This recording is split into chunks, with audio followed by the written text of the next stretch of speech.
Cole Caulfield a son rendez-vous avec l'histoire. Si la tendance se maintient, il rejoindra et deviendra le dernier joueur du CH à atteindre la prestigieuse marque des 50 buts après Stéphane Richer. Rappelons certains faits. Richer, à 21 ans, était le plus jeune joueur du Canadien à atteindre la marque des 50 buts en 1987-88. Il a ensuite atteint les 51 buts en 1989-90. Stéphane Richer n'a pas marqué de but à la Mickey Mouse à 3 contre 3.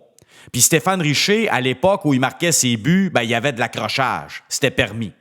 Stéphane Richer, je le rappelle, avait 21 ans.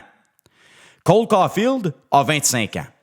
Tout comme Stéphane Richer en 1989-90, il a remis 53 matchs pour atteindre le plateau des 30 buts. Donc, ils sont à égalité.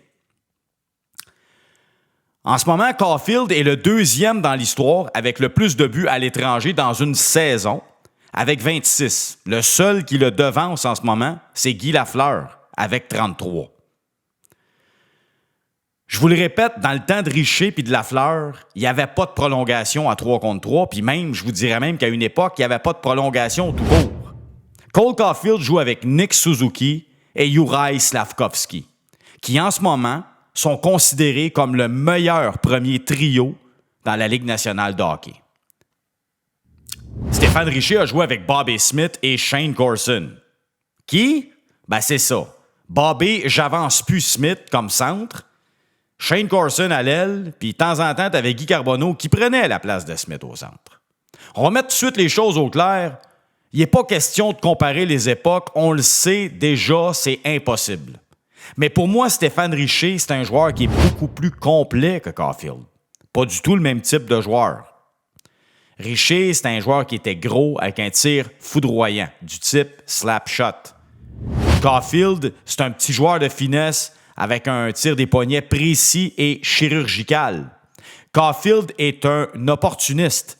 Il profite de ses chances en se plaçant toujours au bon endroit. Malgré toutes ses lacunes en lien avec son petit gabarit, il a le pif. Il est capable de la mettre dedans. Mais en série, tu prends qui? Puis pour se poser la question, tu dois te dire, tu as besoin de quoi en série?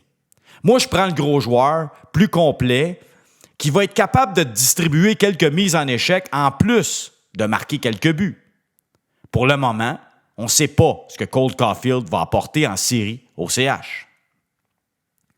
Pour le moment, j'ai quand même le goût d'embarquer dans la vague puis de profiter, comme la plupart des ticus de 20-25 ans qui n'ont pas eu grand-chose à se mettre sur la dent depuis les 30 dernières années, puis de dire, écoute, le meilleur moment du Canadien que j'ai vu, c'est le but d'Arthurie Lekonen contre Las Vegas. Celle-là m'a fait sursauter cette semaine. Sondage à RDS. Ils n'ont pas vu grand-chose, les pauvres. Cole Caulfield va atteindre le plateau du 50 ce week-end. Je pense qu'il va rejoindre Stéphane Richer avec 51 avant la résurrection de Jésus lundi prochain. Pour certains, Caulfield, c'est Jésus. Puis à ceux-là, je vais répondre, les nerfs pompons. Le Canadien n'a qu'une seule ligne qui produit. S'il n'y a rien qui change, ils vont être faciles à jouer contre en série. Frappe pas. C'est pour ça que je suis un peu perplexe puis ambigu. C'est simple, Caulfield, il est petit puis il va se faire frapper en série. Ça, c'est clair. Le premier trio du CH, c'est le seul en ce moment avec un constant apport offensif. On va le dire de même. Je ne sais pas pour vous autres, là, mais moi, je ne veux pas me rappeler de la saison actuelle pour les 30 buts de Juraj Slafkovský, pour les 100 points de Nick Suzuki, puis mettons les 55 buts de Cole Caulfield. Non. Parce que si vous autres, là, vous voulez vous contenter des statistiques individuelles dans un sport d'équipe, retournez donc encourager les Maple Leafs de Toronto des 8 dernières années, qui, by the way, ont combien de bagues de Coupe Stanley? Ciao tout le monde.